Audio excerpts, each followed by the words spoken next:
Shri KT Ramarao గారు. Speaker sir,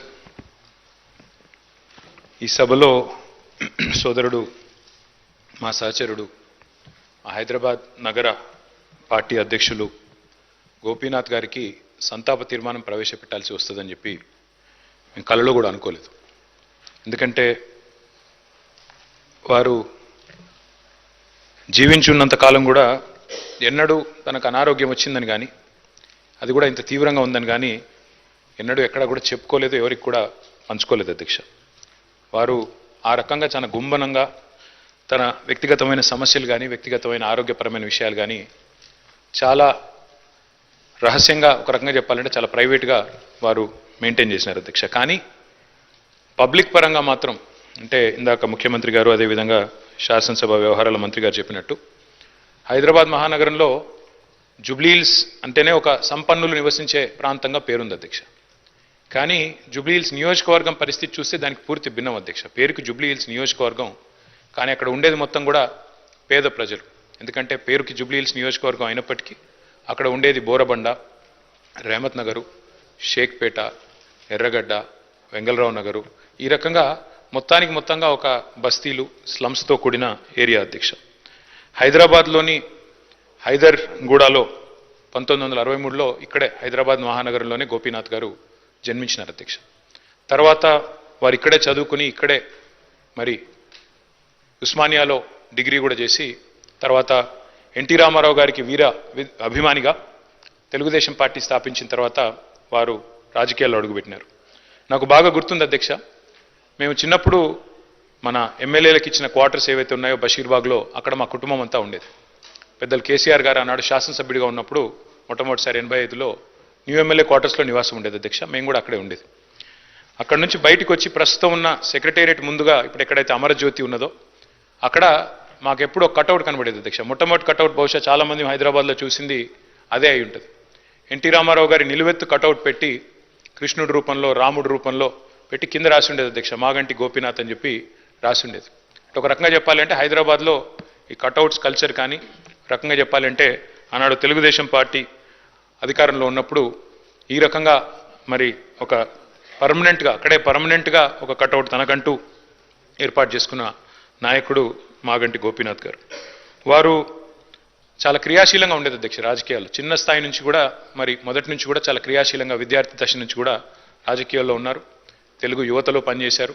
ఒక party ఒక నాయకుడిని నమ్ముకుంటే చివరిదాకా వారు ఒకసారి ఎన్టీ రామారావు గారి నాయకత్వంలో నడిచారు. తర్వాత తెలుగుదేశం పార్టీ ఇక్కడ నుంచి మాయమైన తర్వాత వారు కేసీఆర్ గారితో కలిసి మరి కష్టం వచ్చినా నష్టం వచ్చినా మరి 2 సార్లు కేసీఆర్ గారి నాయకత్వంలో ఎమ్మెల్యేగా గెలిచి మొదటిసారి ఎన్టీ రామారావు గారి పార్టీ తెలుగుదేశం పార్టీలో 14లో ఆనాడు మరి గెలిచి తర్వాత మరి టీఆర్ఎస్ నుండి కూడా 2 సార్లు ఎమ్మెల్యే అయినారు అధ్యక్ష. ముఖ్యమంత్రి గారు చెప్పినట్టు హ్యాట్రిక్ కొట్టడం ఎమ్మెల్యేలకు అంత సులువు కాదు అధ్యక్ష.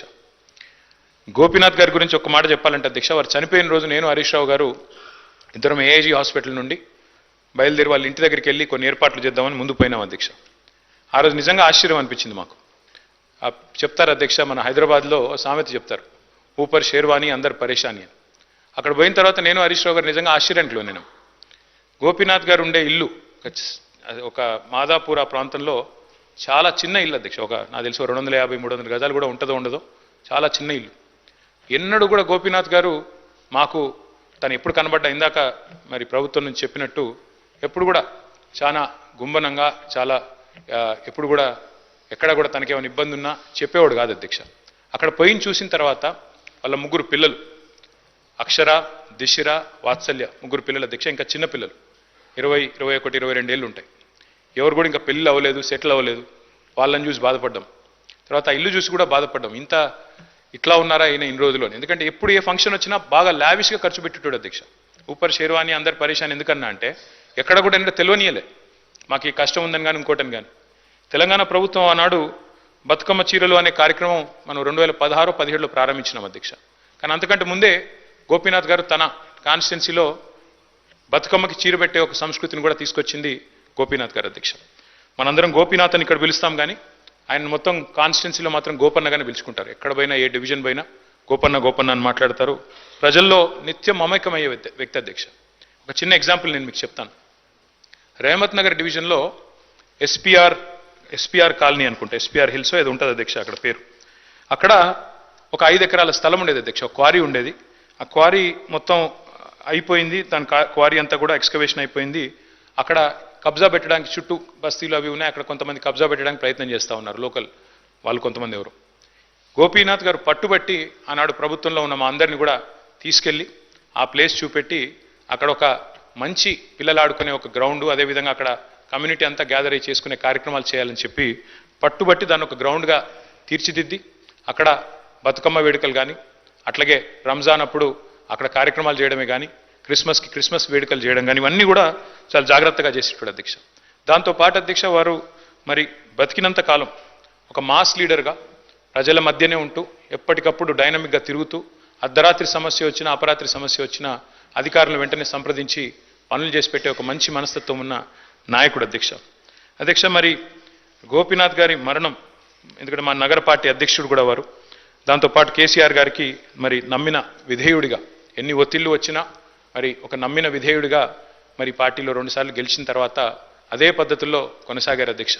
వారి మరణం మా పార్టీకి, అట్లాగే వారి కుటుంబం, వారి శ్రీమతి సునీత గారికి, అట్లాగే వారి పిల్లలకి, వారి తల్లిగారికి, వారి కుటుంబ సభ్యులందరికీ, వారి బ్రదర్కి అందరికీ కూడా తీరని లోటు అధ్యక్ష. దాంతోపాటు జూబ్లీ హిల్స్ నియోజకవర్గంలో తనదైన చిరస్మరణీయమైన ముద్ర ఏదైతే గోపీనాథ్ గారు వేసుకున్నారో తప్పకుండా ఆ నియోజకవర్గానికి కూడా ఇది తీరని లోటు. ఈ దుఃఖ సమయంలో వారి కుటుంబం తరపున మా పార్టీ పూర్తి స్థాయిలో అండగా ఉంటుంది అధ్యక్ష. పార్టీ కుటుంబాన్ని గతంలో కూడా ఎట్లా అయితే వివిధ మా సహచరులు మరణించినప్పుడు ఆ కుటుంబాలకు అండగా నిలబడ్డామో, ఎట్లయితే గట్టిగా ఆ కుటుంబాన్ని కాపాడుకున్నామో, అట్లాగే మాగంటి గోపీనాథ్ గారి కుటుంబం కూడా మరి పూర్తి స్థాయిలో గోపన్న లేకపోయినా వారి కుటుంబాన్ని సంపూర్ణంగా ఆదుకునే బాధ్యత, పూర్తి స్థాయిలో వారిని చూసుకునే బాధ్యత మా పార్టీ తీసుకుంటుంది.